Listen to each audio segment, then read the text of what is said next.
நீ கர்மத்தின் பலன்களை அனுபவிக்க பிறந்தாய். ஆனால் நானோ உன் கர்மங்களையே வெட்டி விடுவதற்காக பிறக்கிறேன். என்னை அடைவதற்கு உனக்கு ஆசை ஏற்பட வேணும் என்பதற்காகவே பிறக்கிறேன். அந்த பிறவி ஒன்றல்ல, இரண்டல்ல, எண்ணிறந்தவை. அப்படி எண்ணிறந்தவையாக அவர் அவதரிக்கிறாரே, என்ன பயனுக்காக?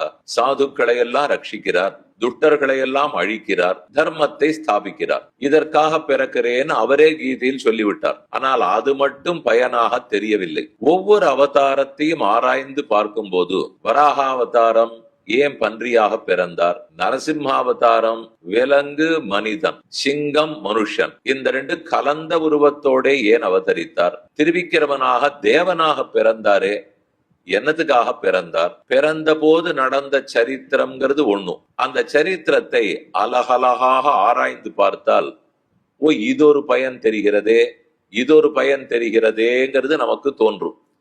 அதை என்னான்னு தெரிந்து கொள்ள வேண்டும். அதன் மூலம் நம்ம வாழ்க்கைக்கு என்ன வழிகாட்டுதல்கள் கிடைக்கும். அதற்கப்புறம் அந்த சரித்திரத்திலேருந்து நாம தெரிஞ்சுக்க வேண்டிய அர்த்தம், நமக்கு அது பயன்படணும். அதை பார்த்து அனுஷ்டானம் பண்ண வேண்டும். கேட்பது 1.5 மணி நேரம் 2 மணி நேரம் கேட்டுடுவோம், 3 நாளும் கேட்டுடுவோம், 30 நாளும் கேட்டுடுவோம். கேட்கையே பயனானால் பயன்தான். செல்வத்துள் செல்வம் செவி செல்வம். ஆனா எதை கேட்டிருக்கமோ அதை அனுஷ்டானபரமாக்க வேண்டும்னு சொல்லுவார்கள். நீ கர்மத்தின் பலன்களை அனுபவிக்க பிறந்தாய். ஆனால் நானோ உன் கர்மங்களையே வெட்டி விடுவதற்காக பிறக்கிறேன். என்னை அடைவதற்கு உனக்கு ஆசை ஏற்பட வேணும் என்பதற்காகவே பிறக்கிறேன். அந்த பிறவி ஒன்றல்ல, இரண்டல்ல, எண்ணிறந்தவை. அப்படி எண்ணிறந்தவையாக அவர் அவதரிக்கிறாரே, என்ன பயனுக்காக?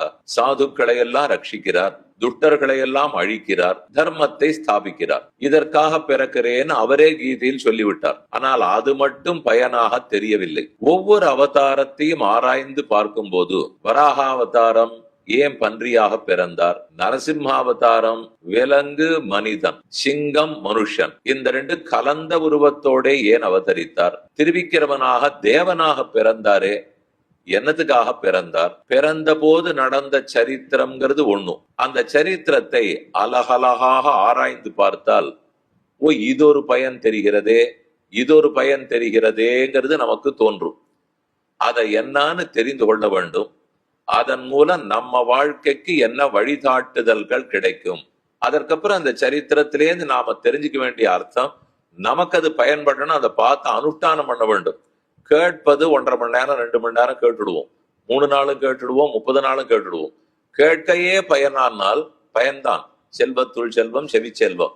ஆனா எதை கேட்டிருக்கமோ அதை அனுஷ்டானபரமாக்க வேண்டும்னு சொல்லுவார்கள்.